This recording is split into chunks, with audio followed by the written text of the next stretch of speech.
السلام علیکم ناظرین، میں آپ کی ہوسٹ حریم ساجد پرعزم خواتین کی پہلی ایپیسوڈ کے ساتھ آپ کی خدمت میں حاضر ہوں۔ کہتے ہیں کہ ہر نیک کام کا آغاز بسم اللہ سے کرنا چاہیے تاکہ کام میں برکت پیدا ہو اور سمت کا درست تعین ہو۔ آج ہمارے ساتھ جو شخصیت موجود ہیں ان کی پریزنس اس پروگرام کے لیے کسی بسم اللہ سے کم نہیں۔ ہمارے ساتھ موجود ہیں مسز ساجدہ انتخاب، جو نہ صرف اپنے گھر کی ملکہ ہیں بلکہ سماجی ویلفیئر میں بھی پیش ہیں۔ ان کا سب سے پرومیننٹ کریڈینشل یہ کہ انہوں نے خود اپنے ہاتھوں سے ایک قرآن پاک تحریر کیا۔ تو آئیے ملاقات کرتے ہیں اور ان کی کامیابی کے بارے میں جانتے ہیں۔ السلام علیکم۔ وعلیکم السلام۔ آپ خیریت سے ہیں؟ الحمدللہ، آپ کیسی ہیں؟ اللہ کا شکر۔ تو میرا پہلا سوال آپ سے اسی بارے میں ہے جو ہم سب کے لیے ایک بہت نہ صرف خوشی کی بات ہے بلکہ ہمارے لیے فخر کا سبب بھی ہے کہ آپ نے خود جہاں پر باقی خواتین اپنا فارغ وقت ڈرامے دیکھنے میں یا خاندان کے گلے شکوے کرنے میں استعمال کرتی ہیں، آپ نے اپنا وقت بہترین طریقے سے صرف کیا۔ تو ہمیں اس بارے میں بتائیں کہ آخر اس کے پیچھے موٹیویشن کیا تھی؟ آپ نے کب قرآن پاک لکھنا شروع کیا اور اس میں آپ کی فیملی نے آپ کو کس قدر سپورٹ کیا؟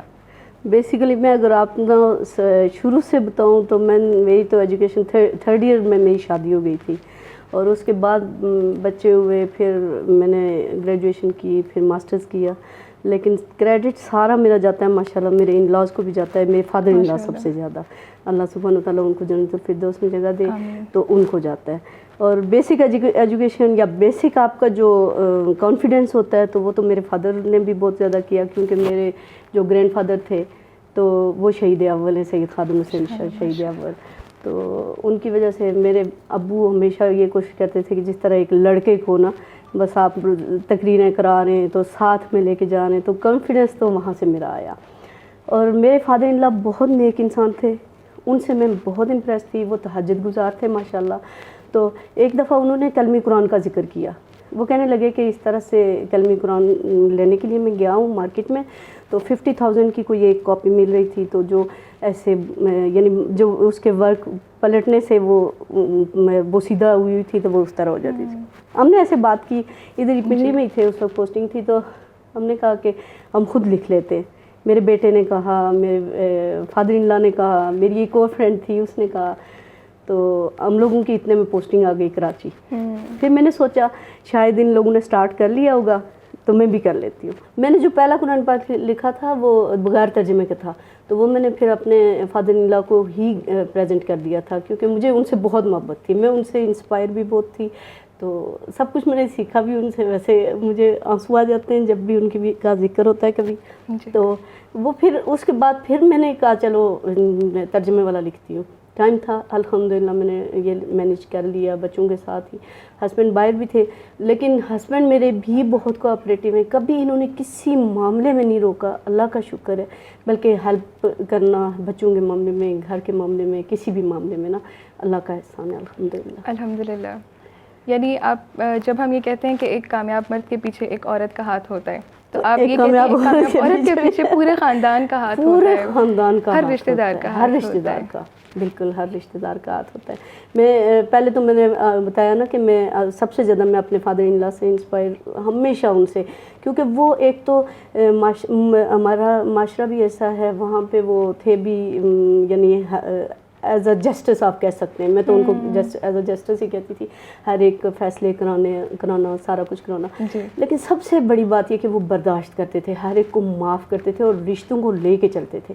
تو ہمارے معاشرے میں رشتوں کو لے کے چلنا بہت مشکل ہوا ہے، لوگ اکثر ایک دم سے، کیونکہ میں تو کہتی ہوں کہ احسان جو آپ کے اوپر کرتا ہے تو وہ تو ٹٹ فار ٹیٹ والی بات ہو جاتی ہے۔ مزہ تب ہے کہ آپ کو کوئی ہرٹ کرے تو آپ اس کو معاف کریں، اور معافی کا جذبہ نا یہ رب کا ہے، تو وہ رب العالمین کرتا ہے، سچی بات۔ کیونکہ وہ حضرت موسیٰ علیہ السلام کا قصہ شاید آپ نے بھی سنا ہو کہ ایک دفعہ بارش کے لیے قحط پڑ گیا تو دعا کے لیے نکلے سارے، تو انہوں نے جب نماز پڑھی دعا مانگی تو دعا نہیں قبول ہوئی۔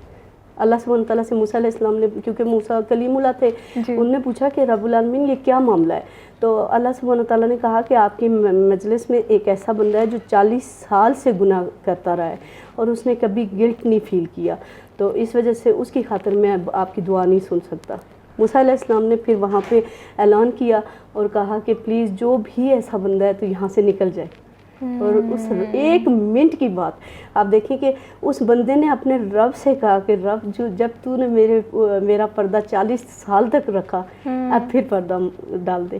تو اس بندے کی دعا قبول ہوئی, وہ معاف ہو گیا. 1 سیکنڈ کی بات ہے. تو ہم لوگ ایک تو معاف نہیں کرنے کا جذبہ ہمارے اندر ہے ہی نہیں نا, تو نہ اگنور کرتے ہیں, نہ رشتوں کو لے کے چلتے ہیں. ہمیں یہ ساری چیزیں دیکھنی چاہیے. وہ پھر موسیٰ علیہ السلام نے پھر اللہ سبحانہ تعالیٰ سے وہ کیا کہ یہ کیا معاملہ ہے, آپ نے بارش کر دی, ایک دم سے بارش برسی نا. تو اللہ سبحانہ تعالیٰ نے کہا کہ اس نے گڑ گڑا کے مجھ سے 1 لمحے میں معافی مانگی ہے, تو میں اس کو کیسے چھوڑ سکتا ہوں. تو یہ وہی بات ہے. آج بھی ہمارا جو لاک ڈاؤن چل رہا ہے, اکثر میں فیس بک پہ یا ادھر ادھر پڑھتی ہوں کہ لیڈیز کہتی ہیں کہ ہم لوگ ڈپریشن کا شکار ہو گئے. حالانکہ ڈپریشن کا شکار ہونے کے بجائے آپ دیکھیں یہ اصل جو حضرت یونس علیہ السلام کا لاک ڈاؤن تھا, مچھلی کے پیٹ میں کیا اسمیل تھی, کیا حبس تھا, کیا گرمی, کیا سارا تھا. آج یہاں پہ ہم تھوڑی سی دیر کے لیے لائٹ جاتی ہے یا اے سی بند ہوتا ہے تو ہمیں کتنا فیل ہوتا ہے. تو اس وجہ سے اتنے بڑے بڑے گھروں میں اللہ سبحانہ تعالیٰ کا شکر ادا کرنا چاہیے ہمیں, اور ہر نعمت پہ میں کہتی ہوں کہ رب العالمین کا شکر ادا کرنا چاہیے. ہر رشتے کو انجوائے کرنا چاہیے, چاہے وہ ان لاز کا رشتہ ہے, چاہے پیرنٹس والا ہے, چاہے فرینڈ شپ والا ہے. ہر جگہ پہ آپ کو تھوڑا بہت مارجن دینا پڑتا ہے, چاہے وہ آپ اپنی فرینڈس کو دے رہے ہیں, چاہے اپنے رشتہ دار بہن بھائیوں کو دے رہے ہیں, چاہے آپ سسرالی رشتہ داروں کو دے رہے ہیں. تو جو مارجن دیتے ہیں آپ, جب مارجن, تو اس کے بعد آپ کی لائف ماشاءاللہ بڑی ایزی ہو جاتی ہے. تو جب میں لکھ کے تو ڈیڈ کو فون کیا, میں نے کہا میں نے اس طرح سے یہ ماشاءاللہ بغیر ترجمے کے لکھا ہے قرآن پاک, تو آپ نے کتنا لکھا؟ وہ کہتے ہیں میں نے تو سٹارٹ ہی نہیں کیا نا. وہ پھر میں نے ان کو ہی گفٹ دیا تھا پہلا قرآن پاک. اور پھر میرے ہسبینڈ کی پوسٹنگ ہو گئی تھی UN مشن پہ لائبیریا, تو ٹائم کافی تھا. بچے میرے ماشاءاللہ الحمدللہ بچپن سے ہی اچھے تھے, شریف تھے, کبھی ان نے مجھے اس طرح سے تنگ نہیں کیا. بے شک آپ کی تربیت الحمدللہ, اللہ کا احسان. اور میں ابھی بھی بلکہ کہتی ہوں, آپ تربیت کی بات کر رہی ہیں نا, تو چلے میں یہ قرآن پاک سے ہٹ کے پھر بعد میں وہ بچوں کی تربیت پہ بھی ضرور ڈسکس کروں گی. تو وہ پھر میں نے جب یہ لکھنا شروع کیا ترجمے کے ساتھ, تو الحمدللہ میرے پاس ٹائم تھا, میں نے اس کو پازیٹیو یوز کیا, اور گھر میں بلکہ دورہ قرآن بھی چلتا تھا اور سارا کچھ ہی چلتا رہا. لیکن الحمدللہ اس ٹائم کو میں نے انجوائے کیا, اب چاہے اس کے کہ میں اداس ہوتی کہ میرے ہسبینڈ نہیں ہیں, باہر ہیں, اور یہ سارا کچھ, تو الحمدللہ ہم نے انجوائے کیا. اور یہ میں نے 6 ماہ میں کمپلیٹ کیا, اللہ کا شکر ہے الحمدللہ. اور ہوتا ویسے بیسیکلی میں آپ کو ایک بات بتاؤں کہ کام سارے اللہ کے اذن کے بغیر نہیں ہو سکتے, ایک پتا بھی نہیں ہل سکتا. تو یہ اس کا کی مرضی اس میں شامل تھی, تب میرا یہ سارا کام ہوا. تو بلکہ میں ارتھ کویک کا آپ کو بتاؤں تو ہم لوگ کراچی میں تھے, تو جب ارتھ کویک ہوا اس سے پہلے میں ہمیشہ کہیں نہ کہیں جا کے پیدل بھی جاتی تھی, گاڑی میں بھی جاتی تھی درس و تدریس سننے کے لیے, الہدا کا ہر جگہ پہ نا. تو اس ٹائم پہ 2 ہفتے پہلے میرے گھر میں کچھ خواتین آئیں, اور وہ ڈاکٹرز تھیں آپ کی طرح ہی ماشاءاللہ. تو وہ بھی انہوں نے گھر میں ہمارے سٹارٹ کیا, کہنے لگیں کہ ہمیں پتہ چلا ہے کہ آپ دین کے معاملے میں اس طرح سے ہیں. تو میں نے پھر اپنے ساری نیبرز کو بلانا شروع کیا. کہ آج کل ہمارے معاشرے میں جتنے مسائل چل رہے ہیں, جس طرح سے گھر بننے سے پہلے ہی اکثر ٹوٹ جاتے ہیں, بن کے ٹوٹ جاتے ہیں, اکثر دونوں سائڈس پر بلیم گیم چل رہی ہوتی ہے, کوئی اپنی غلطی تسلیم نہیں کرتا اور نہ ہی کوئی دوسرے کو معاف کرنا چاہتا ہے. اور ہم ان چیزوں کو اگنور کر کے ہم کسی اور چیز کو ایز اے فالٹ یا ایز اے ریزن سامنے رکھتے ہیں کہ اصل میں یہ مسئلہ ہوا تو اس لیے گھر میں یہ مسئلہ تھا. لیکن آپ نے واقعی آپ نے اس کا روٹ کاز ہائی لائٹ کر دیا کہ ہمیں خود اپنے دل بڑے کرنے ہیں, ہمیں خود کمپرومائز کرنا ہے, ہمیں رشتوں کو ساتھ لے کر چلنا ہے. جس طرح ہم جو اپنے لیے پسند کرتے ہیں وہی ہمیں اپنے پیاروں کے لیے پسند کرنا ہے. آپ دیکھیں نا, کہیں پہ بھی آپ ایک پودا لاتے ہیں, پھر اس کو گملے میں لگاتے ہیں, اس کو دھوپ چھاؤں لگاتے ہیں, اس کو پانی دیتے ہیں, کتنا کم از کم 6 مہینے لگتے ہیں. تو آپ ایک بہو کو لاتے ہیں, اس کو گھر میں آپ کا, کیونکہ ڈفرینس ہوتا ہے, 2 سگی بہن بھائیوں کا آپ کے گھر کا مزاج نہیں مل رہا ہوتا, نہ ماحول مل رہا ہوتا ہے. تو جب آپ لاتے ہیں آپ ایٹ لیسٹ اس کو 6 منتھس ضرور دیں کہ وہ ایڈجسٹ ہو, آپ کے ماحول میں ایڈجسٹ ہو, اس کو پیار محبت سے. اور جو آنے والی ہے اس کو بھی چاہیے کہ اپنے ساس سسر کو اپنے حقیقی ماں باپ سمجھے اور ان رشتوں کو اپنا حقیقی سمجھے. تو آپ یقین کریں کہ وہ گھر جنت بن جاتے ہیں الحمدللہ. اور میں تو الحمدللہ میرا 30 سال کا یہ ایکسپیرینس ہے, مجھے کچھ نہیں آتا تھا بالکل, یعنی یقین کریں کہ ایک چپاتی بنانی نہیں آتی تھی. میرے فادر ان لا نے بھی مجھے سکھایا, میرے دیور جیٹس جتنے سارے تھے, ایک ایک بندے نے میری ہیلپ کی اور ماشاءاللہ سال کے اندر اندر سارا کچھ ہی مجھے آ گیا تھا. اللہ کا شکر ہے, اللہ کا شکر ہے, اللہ کا شکر الحمدللہ. سو ناظرین, آپ نے ان کی باتیں سنی اور آپ نے جانا کہ ان کی کامیابی کا آخر راز کیا ہے اور ہم اپنے گھروں کو کس طرح کامیاب بنا سکتے ہیں. ہم اس گفتگو کو کنٹینیو کریں گے ایک چھوٹے سے بریک کے بعد.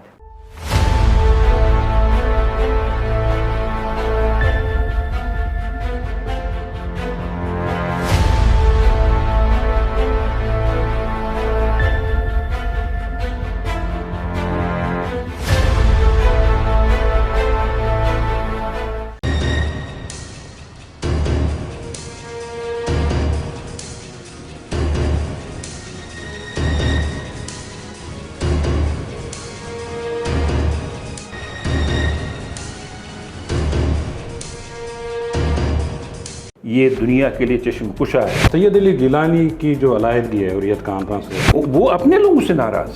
آزاد کشمیر حکومت کو یہ کردار کیوں نہیں دیا جا رہا؟ پاکستان کے آئین میں بالکل واضح یہ چیز. بھارت نے ہر ممکن حربہ آزمایا کشمیریوں کی تحریک کو کچلنے کے لیے. 1964 تک ہندوستان کے وزیر اعظم کو بھی پرمٹ لینا پڑتا تھا کشمیر آنے کے لیے. حریت کانفرنس کی سینئر قیادت اس وقت یا تو جیلوں میں یا پھر گھروں میں نظر بند ہے. تو حریت کانفرنس کی جو بقایا جو لیڈرشپ ہے وہ کیا کر رہی ہے؟ اور پھر لاک ڈاؤن ایک نیا لفظ دنیا سمجھ میں نہیں آیا. President of United state of America بھی نہیں سمجھ رہا تھا لاک ڈاؤن. لاک ڈاؤن ہوتا کیا ہے؟ تو اس لاک ڈاؤن میں کشمیریوں نے 11 مہینے گزارے. بھارت اور چین کے بیچ جو سرحدی کشیدگی ہے اس کو آپ کس نظر سے دیکھتے ہیں؟ یہ کشیدگی کو آج یا چند دن پرانی نہیں ہے, یہ 1962 سے چل رہی ہے یہ کشیدگی. جو گلوان ویلی کے علاوہ نیپال کے ساتھ بھی بھارتی جو وہاں پہ فوج تعینات ہیں ان کے ساتھ بھی کشیدگی ہمیں بڑھتی نظر آ رہی ہے. اس کی کیا وجوہات ہے؟ کہیں سے یہ ان کو یہ چیز بتائی جا رہی ہے کہ you are going to be power in this region, probably امریکہ کی طرف سے, تو وہ ہر ایک کو بلی کرنے کی کوشش کر رہے ہیں. نیپال کے ساتھ, پاکستان کے ساتھ, سری لنکا کا آپ ہسٹری اٹھا کے دیکھ لیں, بنگلہ دیش کے ساتھ.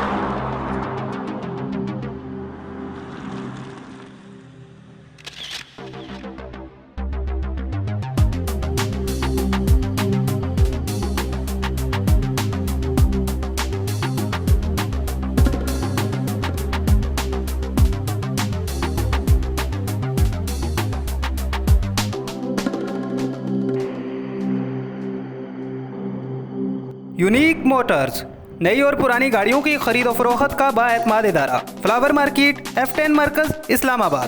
رابطہ نمبر 051-211-2530, موبائل نمبر 0300-51-04419.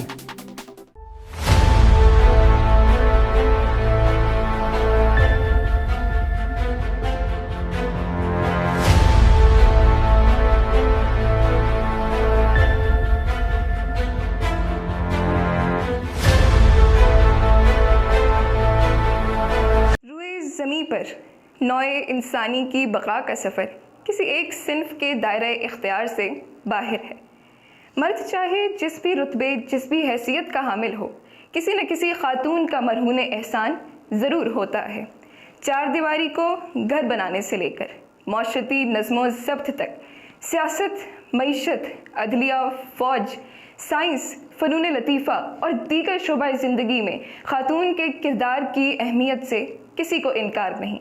ہم بانیے مہر و وفا, ہم کشمکش, ہم ارتقا, تاریخ نے خود لکھ دیا ان کی عبارت ہم سے ہے. ہم مائیں, ہم بہنیں, ہم بیٹیاں, قوموں کی عزت ہم سے ہے, قوموں کی عزت ہم سے ہے.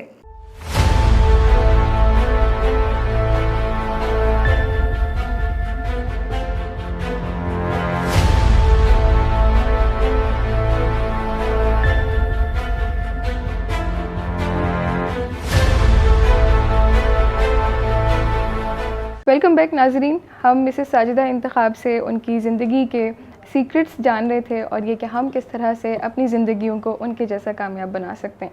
یہاں میں آپ سے ایک بہت امپورٹنٹ کویشچن پوچھنا چاہوں گی کہ ہماری ینگ جنریشن یہ سمجھتی ہے کہ اگر ایک خاتون گھر کے اندر ہے, بے شک وہ گھر اچھا مینیج کر رہی ہے, مگر وہ کسی پروفیشن سے وابستہ نہیں یا وہ گھر کے باہر کچھ کامیابی حاصل نہیں کر سکی تو وہ کامیاب نہیں ہے. تو آپ کا اس امپریشن کے بارے میں کیا کہنا ہے, اور آپ کی نظر میں ایک خاتون کامیاب کب ہوتی ہے؟ میں تو بیسیکلی آپ کو یہ بتاؤں گی کہ جو عورت اپنے بچوں کی تربیت اچھی کرتی ہے وہی سب سے زیادہ کامیاب ہے. وہ چاہے گھر کے اندر ہے چاہے باہر ہے, وہ رسپانسبلٹی, بعض لیڈیز تو خیر باہر بھی ماشاءاللہ اچھا وہ کر دیتی ہیں, کر لیتی ہیں, اور گھر میں بھی بچوں کی تربیت اچھی کرتی ہیں, لیکن بیسک جو ہماری رسپانسبلٹی ہے وہ بچوں کی تربیت ہے. آج کل ہم نے بچوں کو نگلیکٹ کیا ہوا ہے, ان کو موبائلز کے ہاتھوں میں دیا ہوا ہے, جو مرضی کرتے رہیں. سب سے بڑی بات یہ کہ آپ دیکھیں دین بھی کہتا ہے کہ 7 سال کے بعد ان کو پڑھائیں اور نماز پڑھائیں یا جو بھی کچھ ہے. تو میں تو کہتی ہوں کہ ایجوکیشن بچوں کو اسکول میں خاص طور پہ 5 سال کے بعد بچوں کو بھیجیں. تو آج کل مائیں کیا کرتی ہیں, 2 سال کے بعد بچوں کو اسکول بھیج دیتی ہیں, 2.5 سال کے بعد پلے گروپ میں چل جاتے ہیں. وہ جو ماں کی کوکھ میں بچہ سیکھتا ہے یا ماں کی گود میں سیکھتا ہے نا, وہ بچے کا ٹائم چلا جاتا ہے, اور اس کے بعد تو ساری زندگی اس نے باہر ہی رہنا ہے. اب نہیں پتہ کہ اس کی گرومنگ کیا ہو رہی ہے. اور بیسک جو ہم ایجوکیشن کا جو اسٹینڈرڈ ہے, ہم سوچتے ہیں کہ شاید انگلش نہیں آئے گی بچوں کو, انگلش میڈیم میں نہیں ہوگا. تو وہ پہلے لوگ بے شک 5th کلاس تک پڑھے ہوتے تھے, لیکن وہ بہت اچھے لوگ تھے, وہ بچوں کی تربیت بہت اچھی کرتے تھے. ہمارے اپنے نبی پاک صلی اللہ علیہ وسلم کی مثال آپ کے سامنے موجود ہے, حضرت خدیجۃ الکبریٰ کی, حضرت فاطمہ الزہرا سلام اللہ علیہ کی مثال موجود ہے, سب کی ہی ہے. تو آپ دیکھیں کہ انہوں نے کون کون سی ڈگریاں لی ہوئی تھی, لیکن ساری زندگی ان کے نام ماشاءاللہ الحمدللہ. تو اس وجہ سے ہمیں سب سے زیادہ جو عورتوں کو آج کل چاہیے, میں کہتی ہوں کہ اپنے بچوں کی تربیت اچھی کریں پلیز. آپ نے کیونکہ ایک بچے کی تربیت ایک جنریشن کی وہ ہے. تو آپ دیکھیں کہ بچوں کو ہم نے آج کل کس کے ہاتھ پہ چھوڑا ہوا ہے, پتہ ہی نہیں ہوتا کہ کیا پڑھ رہے ہیں, کیا کر رہے ہیں, کیا نہیں کر رہے, موبائلوں کے اور نیٹ کے اور لیپ ٹاپس اور ٹی وی کے اس میں, تو کوئی سمجھ نہیں آتی کہ کیا ہے. آپ نے اپنے بچوں کی تربیت کس طرح سے کی؟ اوبیسلی جس طرح آپ نے بتایا کہ آپ کے ہسبینڈ UN مشنز پر جاتے تھے, یا ادروائز بھی ایک آرمی آفیسر کی جاب ٹف ہوتی ہے, پیچھے مینیج کرنا مشکل ہوتا ہے. تو اس سب کے دوران آپ نے کس طرح سے اپنے بچوں کو ساتھ ساتھ لے کر چلی اور ان کی اتنی اچھی تربیت کی؟ میں آپ کو سچ بتاؤں تو ظاہر آرمی میں یہ کلب سسٹم بھی ہوتا ہے, ماشاءاللہ لیڈیز کلب ہوتے ہیں, وہاں پہ ہم بہت کچھ سیکھتے ہیں الحمدللہ. لیکن جب تک میرے بچے اسکول نہیں جاتے تھے, میں نے کبھی کوئی کلب کی شکل تک نہیں دیکھی تھی. ہم لوگ نوشہرہ پوسٹنگ تھی, تو یقین مانے وہ پوسٹر آتی تھی نا, تو میں سوچتی تھی پتہ نہیں کلب ہوتا کیا ہے, نہیں پتہ تھا. لیکن الحمدللہ جب بچے اسکول جانا شروع ہوئے, پھر ہم لوگوں نے بھی کلب بھی جوائن کیا, بہت کچھ سیکھا الحمدللہ. کلب بہت اچھی جگہ ہے, وہاں پہ ساری لیڈیز کو ہر چیز سکھائی جاتی ہے. لیکن یہ کہ بچوں کے اوپر کمپرومائز کر کے نہیں جانا چاہیے کہ آپ کے بچے NCB یا بیٹمین کے حوالے ہیں, وہ جیسے مرضی جو کھلا دیں, یا ماسیاں خاص طور پہ آپ اکثر آج کل ویڈیوز بھی دیکھ رہی ہوں گی کہ وہ کیسے ہینڈل کرتی ہیں بچوں کو. تو آپ اپنے بچوں کی تربیت, میں تو کہتی ہوں کہ بیسک ایجوکیشن بچوں کی جو گھر میں ہے نا, وہ آپ کی ماں ہی کر سکتی ہے, اور کوئی نہیں کر سکتا. تو وہ اسی وجہ سے ہم الحمدللہ, میں نے کلب بھی جوائن کیے, سارا کچھ ہی کیا, اللہ کا شکر ہے. پتہ نہیں, بس اللہ کی طرف سے ہی مینیج ہوتا رہا, میرا کچھ نہیں اس میں کمال ہے ویسے. الحمدللہ اللہ کا احسان ہے. جی. تو ناظرین, آپ نے جس طرح سے ان سے بات کر کے جانا, ہمارے آرمی آفیسرز اور ان کی وائفز بالکل ہمارے جیسے ہی لوگ ہیں, ہم سے مختلف نہیں ہیں. ان کی بھی وہی انسپریشن ہے جو ہماری ہے, ان کا بھی وہی عقیدہ ہے جو ہمارا ہے, ان کی پریورٹیز بھی وہی ہیں جو ہماری ہیں, یعنی اپنے گھر کی حفاظت, اپنے گھر کو بنانا اور اپنی اولاد کی تربیت. سو آپ سے میں انٹرویو آگے بڑھاتے ہوئے آپ سے میں یہ پوچھنا چاہوں گی, ہم دیکھتے ہیں کہ اسلام نے خواتین کو حقوق 1400 سال پہلے دے دیے. پھر ہم مختلف ادوار میں دیکھتے ہیں اسلامی ریاست میں خواتین کو نہ صرف تعلیم کا حق, پراپرٹی اون کرنے کا حق, ووٹ دینے کا حق تھا, بلکہ ان کو وہ تمام فیسلٹیز یا وہ تمام اسٹیٹسز حاصل تھے جو ایک مرد کو حاصل تھے. اور اسی وقت ہم دیکھتے ہیں کہ یورپ اور امریکہ میں وہ تحریکیں چل رہی تھیں کہ جہاں پر خواتین کو ایک بنیادی ایجوکیشن بھی فراہم نہیں کی جا رہی, اور خواتین اپنے بیسک رائٹس کے لیے کھڑی ہو رہی. ہم دیکھتے ہیں کہ خلافت عثمانیہ میں دنیا کی پہلی فائٹر پائلٹ بلقیس خاتون جب پرواز کر رہی ہیں جہاز میں, اسی وقت ہم دیکھتے ہیں کہ خواتین دوسری طرف ایک بنیادی رائٹس کے لیے ترس رہی ہیں یورپ میں. تو آپ کے خیال میں کیا آج ہمیں خواتین کے مسائل کا حل فیمنزم کی صورت میں چاہیے یا پھر اسلام کی صورت میں؟ میں تو اسلام کی صورت میں ہی کہوں گی، میں تو سب سے پہلے تو یہ کہوں گی کہ ہم عورتوں کو قرآن کو سمجھ کے پڑھنا چاہیے ترجمے کے ساتھ. جی ٹھیک ہے. ہم لوگ اصل میں اس میں جتنے رائٹس قرآن کو دیے، عورت کو دیے گئے ہیں، میرے خیال میں تو کہیں پہ نہیں دیے گئے. میں بلکہ آج کل بھی آن لائن کلاسز لے رہی ہوں، پڑھاتی ہوں الحمدللہ قرآن پاک. تو اس میں جہاں پہ ڈائیورس کا ایشو ہے وہاں پہ سب سے پہلے کہا جاتا ہے کہ اس عورت کو گھر میں ہی رکھو، ادھر ہی رہنے دو. لیکن ہمارے معاشرے میں آپ نے دیکھا ہوگا کہ ابھی منہ سے لفظ ڈائیورس کا نہیں نکلتا تو بیگ پیک کیا اور چلے گئے. ٹھیک ہے. 3 ماہ تک آپ کو اس گھر میں رہنا چاہیے اور رجوع کرنے کا رائٹ جو ہے تو سب سے پہلے آپ کے پہلے ہسبینڈ کو ہے. ٹھیک ہے. اس کے بعد وراثت کا حصہ جہاں پہ عورتوں کو دیا جاتا ہے، میرے خیال میں پاکستان میں تو اس کا کوئی کانسیپٹ ہی نہیں ہے، لیکن اس کے لیے بھی ہمیں صرف قرآن سے رجوع کرنا چاہیے. اور باقی بھی عورتوں کے جو حقوق، جہاں پہ بچوں کے دودھ پلانے کا ایون کہا جاتا ہے، ادھر بھی کہا جاتا ہے کہ اگر وہ ولنگ ہو تو آپ پلائیں. ٹھیک ہے. ورنہ اس کو نان نفقہ دیں. یعنی اتنی عورت کو ریسپیکٹ دی جاتی ہے. پھر اور کہاں پہ عورت کو کچھ دیا جائے؟ میں یہ سوچتی ہوں جہاں پہ مثلا سورہ نور اگر پڑھتے ہیں یا سورہ احزاب ہم پڑھتے ہیں، وہاں پہ بھی ساری لیڈیز کے رائٹس ہیں. سورہ نساء میں بھی سارے ان کو حقوق دیے گئے. تو ہم کیوں باہر نکلتی ہیں؟ اصل میں یہ ہم وہی مغرب کی اس میں چلتے ہیں، اپنا بھی راستہ بھول جاتے ہیں. تو اصولاً کوشش کرنی چاہیے. میں کہتی ہوں کہ ہم بجائے اس کے کہ بچوں کو انگلش کی زیادہ، وہ بھی ضرور کرائیں، لیکن ہماری ایجوکیشن میں بیسک ایجوکیشن جو ہے قرآن، یہ ضرور شامل ہونا چاہیے تاکہ ہمیں پتہ چلے کہ ہمارا way of life, code of life پورا کا پورا اس قرآن سے ہمیں ادھر ادھر دیکھنے کی ضرورت ہی نہیں ہے. آپ کھائیں کیسے، آپ سوئیں کیسے، آپ کے کتنے ٹائمنگز لیٹنے کے، کون پرمیشن لے کے آئے، آپ کے اپنے بچے ایون پرمیشن لے کے آئے. اس میں آپ پھر سوچیں. یہ تو پوری کے پورا ڈسپلن آپ کو اس میں سکھایا جاتا ہے. ہاں جی. ہم آج دیکھتے ہیں کہ جو ملک اپنے آپ کو ہیومن رائٹس کے چیمپئنز کہتے ہیں یا سپر پاورز کہتے ہیں، وہاں پر وہ اپنے آپ کو وومن رائٹس میں ایک بہت ہی ایک انلائٹنڈ سوسائٹی پیش کرتے ہیں. لیکن وہاں پر آپ خواتین کو دیکھیں کہ ہر 7 میں سے ایک خاتون کے ساتھ یا زیادتی ہوتی ہے یا وہ اس پر حملہ کیا جاتا ہے، اور ان میں سے 100 میں سے صرف 7 کیسز انصاف پاتے ہیں وہاں پر. تو اس کا جس طرح سے آپ نے بات کی، تو ہمیں آج ضرورت اپنی تہذیب، اپنے مذہب، اپنے دین کے ساتھ جڑ کے رہنے میں ہے. ہمارا ویسے بیسیکلی ہمارا تو تہذیب دین کے ساتھ تو سلسلہ ہی کوئی نہیں ہے. ہمارا تو کلچر ہے جو انڈین کلچر ہمارے اندر آیا ہوا ہے، تو ہم نے اسی کو کے مطابق چلتے ہیں. اور ساری چیزیں یعنی بچیوں کو ان کے رائٹس نہیں دینے، یا یہ ہمارے نبی پاک صلی اللہ علیہ وسلم نے یا اللہ سبحانہ تعالیٰ نے نہیں کہا تھا. یہ 1400 سال ہمیں یہ رائٹس دیے گئے تھے. آپ خود سوچیں، اندرون سندھ جائیں، اندرون بلوچستان جائیں، پنجاب جائیں، تو وہاں پہ بعض لڑکیوں کی قرآن کے ساتھ شادی کرتے ہیں صرف زمین کی کہ یہ تقسیم ہو جائے گی. حالانکہ یہ زمین لے کے تو کوئی نہیں جاتا نا، قبر ایک مل جائے کسی کو تو تب بھی کافی ہے. لیکن ہم اصل میں یہ قرآن سے، دین سے دوری ہے ہماری ساری. تو اگر ہم اس کو پڑھیں گے، سمجھ کے پڑھیں گے، ہم اس کو ایسے میں ثواب کے لیے پڑھتے ہیں. جب کوئی مر گیا اس کے 6-7 قرآن پڑھ کے بخشنے، یا پھر ہم نے رمضان میں 6-7 قرآن پاک پڑھنے تاکہ ہمیں ثواب مل جائے. بیسیکلی یہ سبجیکٹ ہے. میں کہتی ہوں پریکٹیکل لائف میں جب تک آپ پریکٹیکل نہیں دیتے تو آپ خود ڈاکٹر ہیں ماشاءاللہ، اور پریکٹیکلز کے بغیر میرے خیال میں آپ کو مارکس نہیں ملتے. تو جب آپ پریکٹیکل لائف میں اس کو لائیں گے تو تب آپ کو مارکس ملیں گے. تو اس کو پڑھیں سب سے پہلے انشاءاللہ. ہاں جی. وہ کہتے ہیں نا کہ جب تک ہم قرآن پر عمل کرتے رہے، قرآن نافذ رہا، تو تب تک ہم دنیا پہ راج کرتے رہے. بالکل ایسے ہی تھا. اور جب ہم نے قرآن کو صرف ثواب کا ذریعہ بنا لیا تو ہم محکوم ہو گئے اور ہم رسوا ہو گئے. تو بے شک آپ نے بہت اچھے سے اس سب کو کنکلوڈ کیا ہے کہ ہمیں آج چاہے ہمارے نجی زندگی کے معاملات ہوں، چاہے ہمارے خاندان کے معاملات ہوں، کمیونٹی کے معاملات ہوں، یا چاہے ریاستی سطح پہ، ہماری بقا صرف اور صرف ہمارے دین سے جڑ کر رہنے میں ہے. آپ کا بہت شکریہ، آپ نے ہمارے لیے ٹائم نکالا، اور آپ کے ساتھ ملاقات بہت ریفریشنگ تھی اور انلائٹننگ تھی. مجھے الحمدللہ بہت سیکھنے کو ملا. اور یقیناً ہمارے ناظرین کے لیے بھی یہ ٹاک بہت ہی زیادہ انلائٹنگ رہی ہوگی. آپ نے اس سے کچھ سیکھا یا آپ چاہتے ہیں ہم اس میں امپروومنٹ لے کر آئیں تو پلیز ہمیں ضرور اپنا فیڈ بیک دیجیے گا. کامنٹ سیکشن میں ہمیں آگاہ کیجیے گا کہ یہ انٹرویو آپ کو کیسا لگا. اور اگر ہماری مہمان کے لیے آپ کے پاس کوئی دعائیں اور کوئی آپ کا ان کے لیے پیغام ہو تو وہ بھی ہمیں ضرور بھیجیے گا.